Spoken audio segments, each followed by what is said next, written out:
I bought my grandfather's lake house, quiet and free. The HOA president demanded I join her private club immediately. She didn't know I owned the entire lake beneath her subdivision. What I did next destroyed her 20-year empire. My grandfather Arturo bought Cedar Hollow Lake and its shoreline back in 1962, long before any subdivision existed.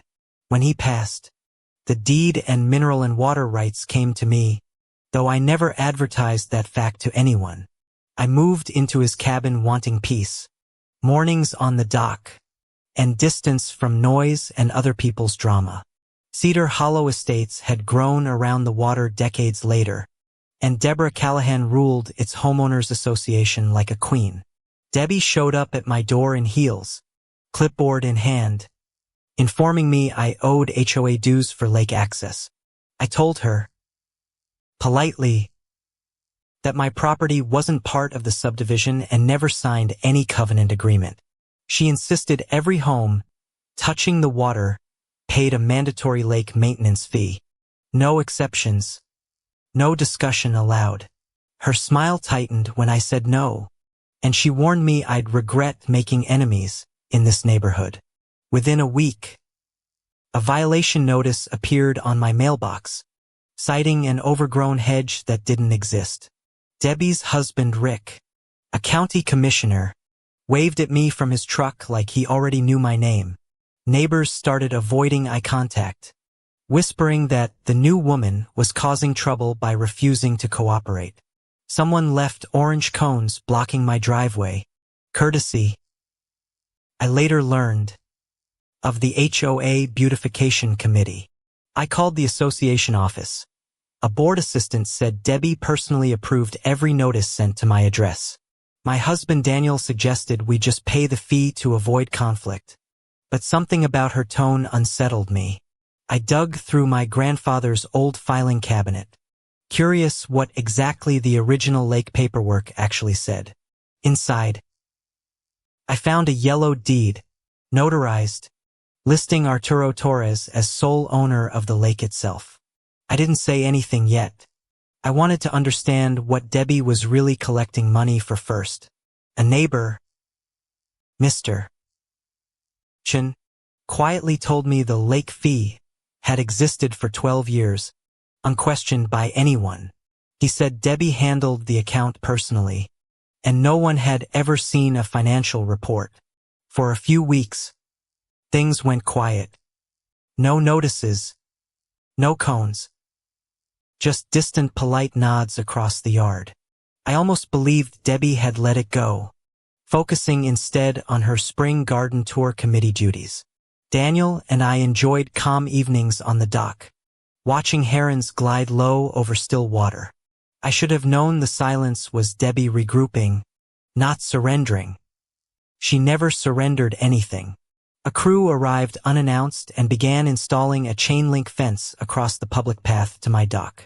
Debbie stood supervising, arms crossed, informing me the HOA now restricted lake access to paying members only. I reminded her, again, that the lake wasn't hers to restrict.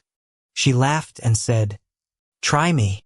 That week, my private road easement maintenance mysteriously stopped, leaving potholes the county refused to acknowledge. Rick Callahan's office denied any road funding decision, though his signature sat right on the paperwork. Debbie began telling neighbors I was difficult, entitled, and refusing to pay my fair share of upkeep. A certified letter arrived from an HOA attorney, threatening a lien against my property for unpaid dues. I contacted a real estate attorney, Priya Anand, and handed her my grandfather's original deed for review. Priya's eyes widened. "This predates the entire subdivision," she said. "The lake was never theirs to manage." Debbie escalated further, hiring a contractor to drain a section of shoreline near my dock overnight. I woke to find mud, dead fish, and a no trespassing sign staked directly into my own yard. When I confronted her, she claimed the HOA had authority over shared waterways, waving a stack of bylaws. Priya confirmed those bylaws never once mentioned lake ownership. Only usage rules for subdivision-owned common areas. Debbie called the sheriff on me for trespassing on my own dock while I filmed the damaged shoreline. Deputies arrived, confused. Since my address matched the property Debbie was accusing me of trespassing upon. She insisted loudly that the lake belonged to the HOA, and I was squatting on community land. I calmly handed the deputy a copy of my grandfather's 1962 deed, still warm from the printer.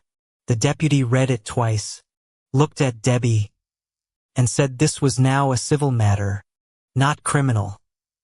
Furious, Debbie threatened to have my water access shut off through an HOA emergency board vote. That night, someone slashed the tires on Daniel's truck, parked right beside my grandfather's old boathouse. Security footage from a neighbor's camera caught a woman in a red blazer near the vehicle at midnight. Mr. Chen, watching everything unfold, finally admitted he'd seen Debbie divert HOA funds before, but stayed silent out of fear. Priya and I began building a formal case, gathering the deed, bylaws, tax records, and years of fee receipts.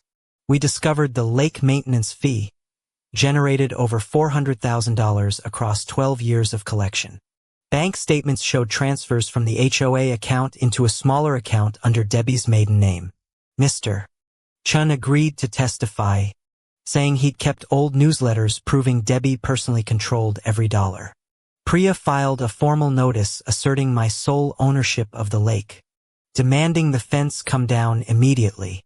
Debbie responded by scheduling an emergency HOA meeting, rallying homeowners against the outsider threatening our community.